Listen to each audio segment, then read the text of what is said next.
Hello,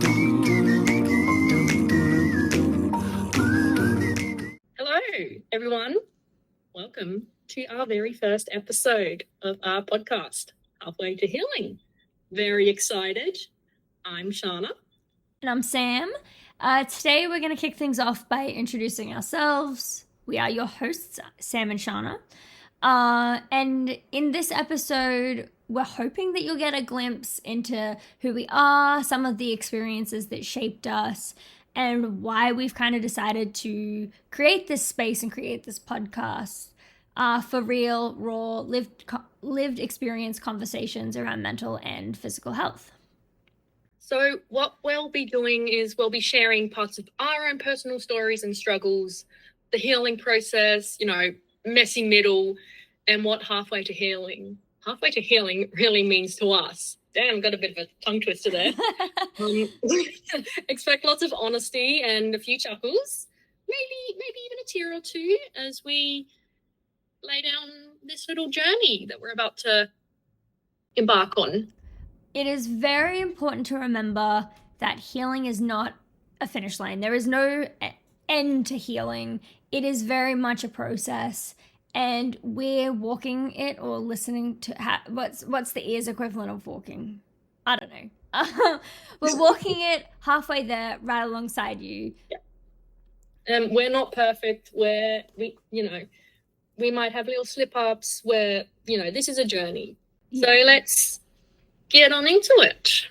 Yeah, I think there's something so, at least in my kind of experience, and I'll introduce myself a bit more, but I just want to touch on that, like that process kind of thing, because I don't know about you, Sharna, but I know for myself, like in my healing journey process and all of that, I've had so many ups and downs but I know that where I am today is still the best. And I know for myself, it's very much about like, okay,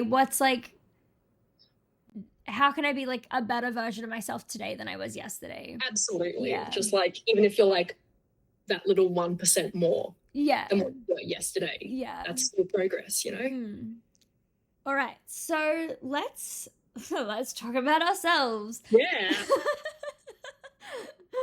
Oh my gosh. Do you know what's so funny is I like at uni and when I do group therapy and like all of these things, like the worst thing, it's like as soon as someone's like, tell me a bit about you, I like forget every single thing I could possibly know about myself. I'm like, I don't know anything. Like, share a fun fact about yourself. Yeah. No. Oh, yeah.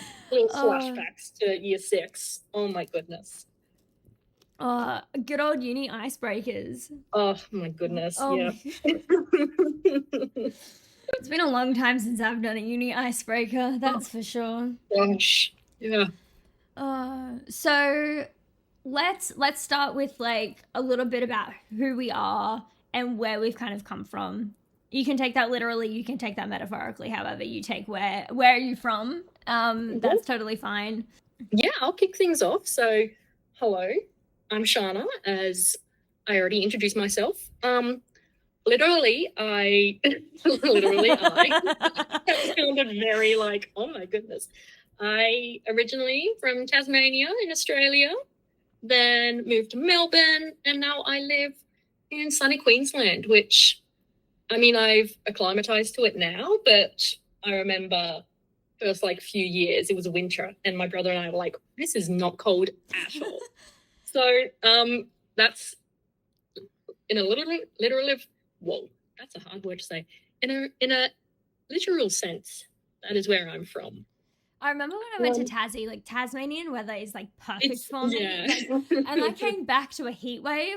So it was it was disgusting. I like went from like 10-degree weather to 40 and I was like, I know. Go back to Tassie. And it's so humid as well. I'm like, oh, damn. My goodness. Yeah. That's, I guess, that's me in a literal sense, I guess. Yeah, I just finished uni a few months ago. I did a bachelor degree in forensic science, and I am about to do my master's soon. I don't know if you can hear the dog in the background. Woof, woof. Jeez. apologies for that. Hopefully we'll get better audio as we progress. And so I am going to do my master's in biotechnology in a few months. So might be a bit stressful. Hopefully Sharna's it'll way be too good. sciencey for my capabilities. I'm Sam. My meds make my mouth so dry, just like really suddenly. So like, as I went to talk, my mouth is just like completely dried up, and I'm like, I can't get anything out. No, I'm Sam. I'm 25. I literally am from Brisbane, more specifically Logan. I am very much a bogan, and I've always been here. I lived in Argentina for a month as a teenager, though. That was pretty cool. And done little mile traveling. Like I've been to Tasmania, done like camping trips out down south in New South Wales and all around Queensland. I have a bachelor in design. Oh, hiccup. Fancy. I know, right? I majored in architectural studies, and now I work as a graphic designer for my own business. Angel Designs, just a little plug. Yeah, and business. actually, Sharna is my administration assistant. Yeah. It's not how we met, but it is how I would say we like really became friends and got to know each other a lot more through some random day on the train, you being like, I need another job. And you being like, I remember that night so well. Being like, I have one. That was so good. Oh my gosh. Yeah, that was amazing. And I guess as well, I just want to talk about my lived experience qualifications. I am neurodiverse. I have bipolar, type 1, autism, ADHD, and then a long slew of other health, both mental and physical. I have lupus, dealt with anxiety. I've, recovered from an eating disorder. It's a really long list. When we were putting this together, I was like, I don't even know anymore. I just have problems. Can I just say that? Can I just say I've got problems? So that's like my qualifications. I say in quotation marks. But yeah, Sharna, do you want to share a little bit about your qualifications? Sure. I'm rolling with qualifications. My qualifications? Absolutely. I will share my qualifications. So, got depression, anxiety, also recovered from an eating disorder. That's actually how you and I met. Yeah. We met at group therapy, I guess. And then I guess like sleep issues I've had in the past, quite a few physical limitations. So I was born with something called hip dysplasia. I'll talk more about that in a later episode. And that's caused quite a few things with my joints, as one can imagine. And yeah, that's I think much sort of shorter list compared to yours. Yours is a bit. It's a bit lengthy. It's very much been like buy one get 7 free. Yeah, absolutely. I just think it's important as well that I know our aim to like collectively is to talk about things that we're directly impacted on and our experiences there, because as we're talking about this from lived experience, and if I haven't experienced XYZ or you haven't experienced XYZ, I think it's very important to acknowledge that, and also acknowledge we are not doctors and we are not therapists. Not at all. We are not professionals. Right. I said qualifications, but like it's and knowing me, I'll probably say this in every episode, but this is my blanket in case I'm not going to forget, but in case I forget, it's, if you do experience mental or physical health problems, please talk to someone who is qualified. I think lived experience is really good to, not feel alone, not, to help understand. I know a lot of, when I was investigating a lot of this stuff for myself, because I had to investigate it on my own, it was other people's experiences and hearing about that is kind of what got me there. But I still, and we will talk about this in one or many episodes, about my particular, like, I've not had a good time in the healthcare system, but I've still gone and spoken to a professional. So this is my blanket kind of caveat that if you do need help, please talk to a professional, whether that's a counselor, a therapist, a psychologist, a GP. I know GPs can be really good for these things. And of course, if you're ever not safe, please call your emergency number. That in Australia, that's 000. There are other emergency lines for mental health. I don't know that number off the top of my head. But we'll put all of this kind of stuff as well when we upload these things, because it is important to be safe and it is important to look after yourself. Yeah, very important. It's my little disclaimer. Oh, that was a great disclaimer. It's very important to look after yourself and always reach out, especially if you're in an emergency. Head to your nearest hospital. It's like, have you ever called a doctor or like a doctor's line and they're like, please press 1 or 2, and if it's an emergency, please head straight to your nearest hospital. Have you? I know, like, I wouldn't. If it was an emergency, I would have called 000 or like gone to an emergency, like a hospital or something. If it was like. I just think it's look funny. Funny is probably not the right word, but I do think it's funny. My dark sense of humor coming on straight. We're gonna dark sense of humor. Everyone's gonna be like, my goodness, but I'm like, I'm just used to it at this point. Oh my gosh, something I think that we could talk a little about is like, what does healing mean for you? Well, us, because it's not just you, but what does healing mean to you? I don't know how else to phrase that question. Oh gosh. That's a good question. Oh, thank you. Healing. I think it just means, to me personally, being your best sort of authentic, happy self. Not even necessarily happy, because obviously, like depression and other illnesses aren't always happy. That's literally the meaning of depression. Literally, depression's like a long sadness, but just like trying your best and just like pushing yourself even through really hard bits, and not giving up. I think that's very important when you're dealing with physical and mental health, because it can be very frustrating and upsetting and just wanting to give up, but you just have to sort of push through it, Yeah, and pushing through as well doesn't always mean getting up, going out. Oh, absolutely. Right, like pushing through can absolutely just be making it through the day, you know? Like that's kind of enough, It's definitely something I had to rework a lot, is like, what does pushing through? And sometimes that does mean lying in bed all day and I don't want to say chilling, because it's not usually chilling, but like I know what you mean, and hopefully other people get what I mean too.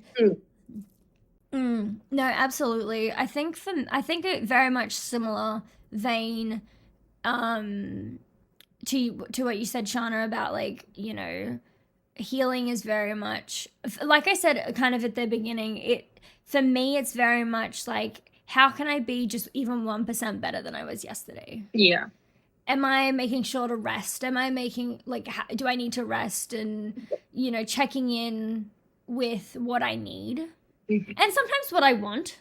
Yeah, absolutely. I say sometimes, because sometimes what I want is, like, drugs, and that's not good for you. And for me, it's like, that's not going to be better. But a lot of what I said, it's about that process of just trying to improve yourself in whatever way.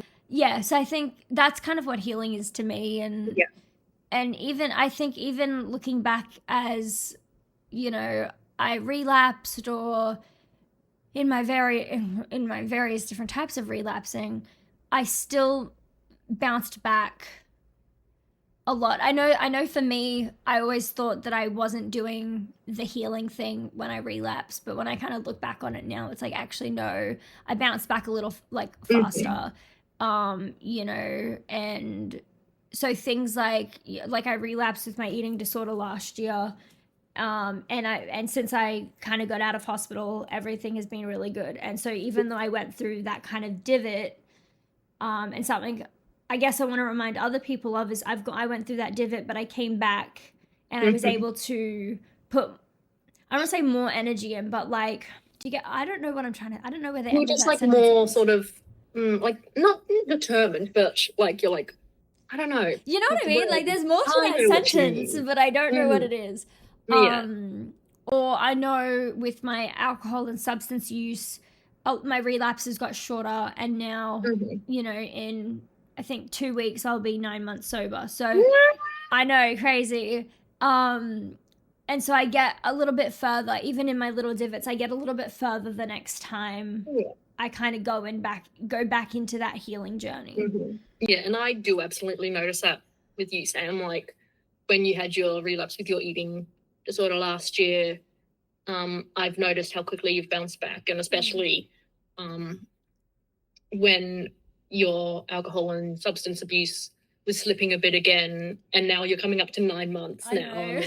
Like, that's so crazy to me because I remember you I've ever been. I know sober, you could ever not go that long before, and now it's amazing. We've talked a lot about health already, which is I know it's really the purpose. Yeah, I know. Just for the little intro. But also, I think it would be really cool for people to know a little bit about us outside of health. Like I don't know about how you feel, but I know for myself, I am so much more than just disorders and diagnoses. Absolutely. So I hate it when people look at like someone that's, you know, disabled or ill or something and just see the person just for that, because a person is so much more than their diagnosis or diagnoses. So what's like a little fun fact about you? Ooh, now this really is an icebreaker question. Is that one fun fact? Oh, fun fact about me. I am a very big true crime fan, as you're already aware, Sam. Oh yeah. It's really funny because I will listen to them. I'll listen to a bunch of podcasts, especially like true crime ones, to go to sleep. And I don't know, I feel like, you know, when you're going to sleep, that's like the most sort of like spooky sort of time. And meanwhile, I'm listening to like people creeping around in the middle of the night, killing people. And I'm like, that's a bit... I don't know if this makes you feel normal or not, but sometimes I watch horror movies to go to sleep. So, I mean, it's probably in the same vein, right? And especially if I'm home alone or I'm house sitting and I'm like, get a bit paranoid if I hear like a possum outside or something. I'm like, But I am a very big fan of true crime. Do you know, I don't know what this... Sorry, you go. I was going to say, I don't know what this says about me, but one of my biggest fears is that if I go missing, like what people will say about me. Oh yeah, like what your identifier. And not even in like a I think they'd say bad things, but in a I think they'd lie. I would not lie if you went missing, Sam. I'd be like, well, they got a lot of shit going on. Right, but I'm like so worried people are going to be like, well, Sam, they got along with everybody. They were such, and I'm like, they did not. But I can think of at least one of my biggest fears is that people will lie if I go missing. Well, you can count on me. I will not lie. I'll be like, how do I... Oh my God, it reminds me of, you know, in Mean Girls when they're like, how do I begin to explain Regina George? It's like, how do I begin to explain Sam? I heard that they do car commercials in Japan. Yeah, this is a Mean Girls montage of just people snitching if I go missing. Yeah, absolutely. Yeah, I love me some true crime. I collect bugs, more specifically butterflies and moths. So I guess sort of staying within the realm of that sort of morbid, spooky weirdness. I have a little collection of taxidermied moths and butterflies. I love them so much. Yeah, I think that's some little fun facts about me. I'll just start worrying when you start collecting like squirrels. Oh yeah. Yeah, when it's like mammals and stuff, then I'll be like, Okay. that's too far, Sharna. And one that's like not in a frame, and you're like, Sharna, where did you get that? I'm like, yeah. Don't worry about it. Nothing wrong with anybody who collects taxidermy squirrels. I would be concerned in Australia. We don't have squirrels. Yeah, I was about to say. Nothing wrong with it, but I might raise an eyebrow at you specifically, Sharna, if you start collecting taxidermy squirrels. If you see like some blood just like around something in my room, you're like, Sharna, what are you doing with that forensic science degree? Yeah, absolutely. I think my fun fact. Oh, look, I think this is the funnest fact that I've got, and it's that I can recite all 10 seasons of Friends. Oh, yeah. Yeah, that's my fun fact. Yeah. Oh my gosh. And like sometimes out of context, but it's especially funny when my friends or my partner and I are watching Friends together. I'll say the line and then I'll start laughing before the line's said because I know what it is, and it's very entertaining watching me watch Friends. Friends is one of my special interests. So I very much know a lot about it, and I know I've seen it so many times. It's my main get to sleep thing is Friends. I love that we both picked things that we use to help get to sleep. So it's like in my subconscious, like ingrained in my subconscious, the lines of Friends. I'm actually up to season 7 at the moment. Damn. Very good. Good season.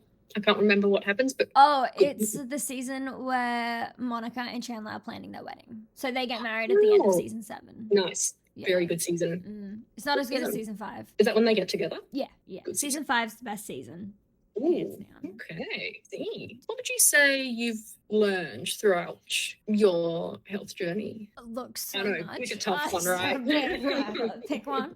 I actually think the biggest thing that I've learned, and I still think I'm learning it, but it's actually asking for help. I was notoriously bad at being like, actually, I need help right now. Yeah. And it's so hard to learn, especially when I've got so much like you're a burden kind of thoughts, and that's like ingrained in me that I'm like, how do I ask someone for help? I know I need help. Yeah. And how to ask like medical professionals for help as well. But I'm so much better at it now. Yeah. And sometimes asking for help isn't even like, for me at least, isn't always just being like, hey, I need help. Sometimes it's just kind of acknowledging how I'm feeling, or that I'm not doing well. And it's like saying to, my partner, or saying mostly my partner or my friends or whoever, hey, actually, I'm having a really shit time right now. There's not really anything you can do to help. I'm just letting you know. And like sometimes that's like enough, and being more, I guess, communicative. Yeah. That's a word. Yeah. I know it's a word, but it just like came out weird. No, it felt I get weird that. when I said Absolutely. it. I was like, so yeah, there's that. I mean, I've learned heaps of other things. Something I'm learning a lot at the moment is balance. Like, how do I balance self-care, work, personal hobby, like all of these things, without like completely burning myself out. I'm very much not great at that still. Yeah. But I'm getting better. Yeah. That's kind of the whole point. I get told a lot by health professionals that I'm really self-aware, which is actually like my biggest downfall. Like, I know there's shit wrong with my brain. Fuck. I live it. I know it. Yep. And I know not everyone has self-awareness, but it's often weaponized against me. So it's the learning for me is less learning, okay, what does this mean for an ADHD brain? What does this mean for, I like all of these things. I know the learning for me has been a lot to do with, okay, how do I put that in practice? Yeah. So that I can heal, so that I can be better, so that I can get through another day. Like that's been, the self-awareness has been so weaponized against me. And it's like, I get it. I get that I'm aware of this, but also I need you to help me not just be living it, but like rather absolutely. Yeah. improving. Yeah. What about you? What is like the thing? I like absolutely agree with you asking for help. Like, for sure, that's, I think, something that I think I'm still working on it. But I think that was probably a big turnaround, I'd say, for me. I think my mental health, especially, I reckon, which you'll hear about more in a later episode.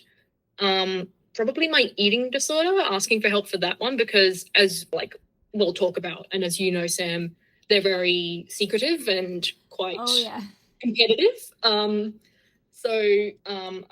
There were all these people around me quite worried. But obviously I didn't want to seek that help because I, in my mind, was not sick enough, which obviously we're going to talk about that, because that's, oh my goodness. But I think finally being like, hey, I'm not okay, sort of, I guess, gave me, the strength to like seek out help for other things, because that's when everything else sort of was like, well, it's not just the eating disorder, it's this and this and this that are all associated with it. So getting that initial help is very important. And sometimes just on like getting that initial help, and I'm sure we'll talk about this, I didn't ask for help with my eating disorder until 3 years into my treatment. Like I was already in treatment, and I was like, I'm fine. Just like in denial. You're like, yeah, no, it's fine. I'm fine.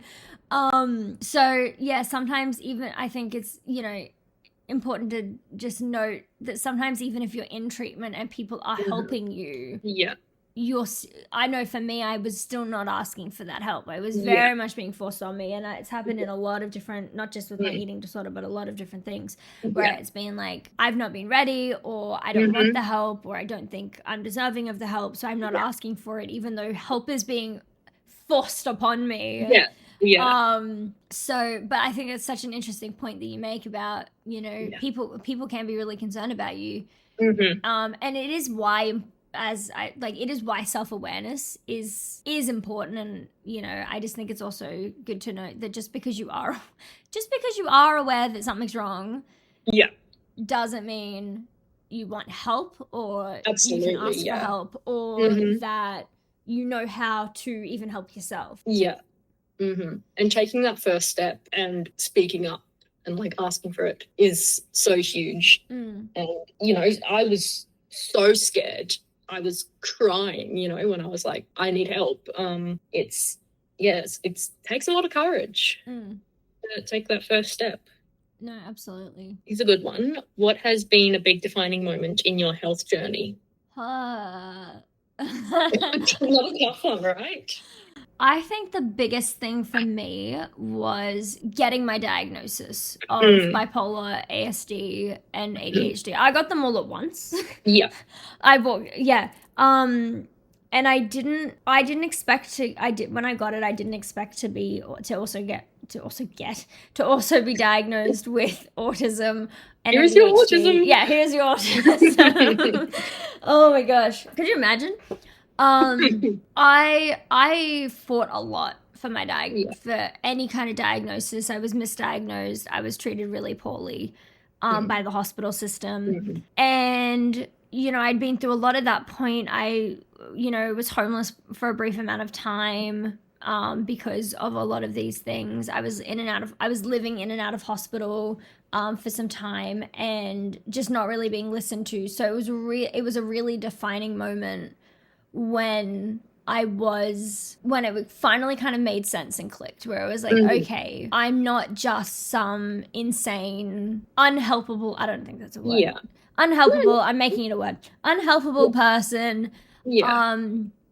That to me was massively defining. I think another really defining moment in my recovery, especially with my eating disorder, was for finding my gender identity as well.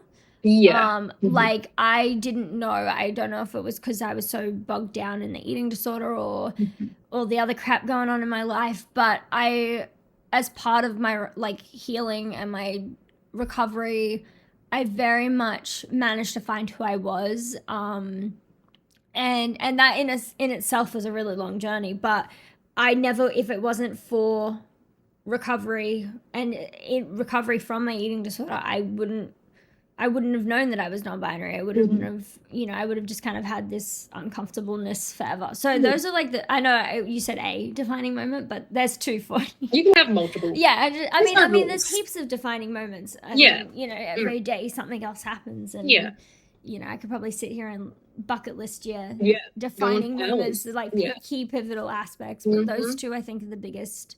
Yeah. Interesting that they're both around identity, though. Yeah. It's like identity is important to humans. Who would have thought? Fucking thought. Yeah. Do you have any defining moments that kind of stick out for you? Yeah, I think finally finding what worked best for me, not like both like med wise and professional wise. So this is I want to say, fourth psychologist, and some people hit the nail on the head. They find the right psychologist that works for them right away. I did not. Yeah, exactly. I did not. Yeah. So this is the fourth. I think this is my fourth psychologist, and maybe more, maybe less. And I think she has really helped me understand and think about things in a way that I was not able to before. And, it's just finding that right person, I think, that sort of understands it, and obviously finding the right meds that work for you as well. So I feel like for me personally, I only started seeing my current psychologist maybe about halfway through last year. So coming up a year, and I think what we talk about has just made me, I'm not quite sure how to phrase it, but it's really helped. And I think that's definitely helped in my recovery process. Yeah. That makes sense. No, it makes a lot of sense. And I mean, there's so much about psychologists. I mean, I've been with my psychologist for 5 years now. Which is a really long time, but also it took me a long time to get there. I mean, like a long time to get there. And even getting to a point with my current psychologist that I felt comfortable actually opening up about things. Even that was, I mean, I didn't really start doing that until last year. And I'd been seeing her for 4 years. Yeah. But I think there's a lot to be said about when you get to that comfortable spot, and it takes a long time to get there. Definitely. And because we're all people, like, you don't get along with everybody. And one of my biggest pet peeves, I guess, is when people just expect everybody to love you, and it's like, you're not gonna get along. No. Well, even if everybody did love you, you are not gonna get along with everybody. That's just how the world works. And, I think expecting, and it's hard, especially, when you pay for these services and there's other strings, and it's like, not everyone is in a position to be trialing health professionals or things like that. But unfortunately, because it's another person, it is a trial. Yeah. Could you imagine if therapists did what I did and do a free half-hour chat with you? Oh, that would be great. Yeah, I know, right? Just see if you vibe. Yeah. Oh, they should call it a vibe check or something. That's what therapists should just offer. It's just a half-hour telehealth. Just see if you match. That would be good. Because that's what I do. I check that I'm gonna be able to work well with my clients. Exactly. That's what we need in the health setting. So you don't fork out $300 and you realize it's a bad match. Yeah. Oh, yeah. I know. Ugh. Yeah. All of the ughs from Sharna. Oh, because they're so expensive. I see a psychiatrist as well, who I only see What's him that like? I talked to him for 2 minutes. He's like, "How are your meds going, Sharna?" I'm like, "They're good." And he's like, "Fair enough, keep it up." Then I go out and I get to reception and they're like, "That'll be $300." And I'm like, Oh, I talked to him for like a minute. Oh, yeah. Thankfully, I do get rebated quite a decent amount, but oh, man. I hit my Medicare threshold for the year, and I'm so pumped. It cost me like Oh, $20 out of nice. pocket to see my psych on Thursday. I was like, hell yeah. Yeah. Oh, Living it up with my rebates.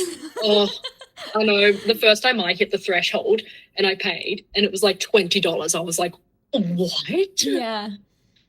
You mean that session was like $20? So what do you mean? Yeah. Oh, I was so excited. I think I even messaged you. I was like, oh my God, Sam. Yeah, I think I remember that. Yeah. I was like, my psych session was $20. Not me hitting the rebate in April. I know. The threshold in April. If you could tell your younger self one thing about life and healing, what would it be? Oh, that was a really good one. I was looking at that one on the list and I was like, oh, damn, save that one for last. Yeah. Ooh. I think I would tell myself, I think I'd probably give myself a hug, first of all. Oh, that's cute. Like, a little young you, little cuddle. Just a little hug first. And I think I'd say it's probably going to get harder before it gets better.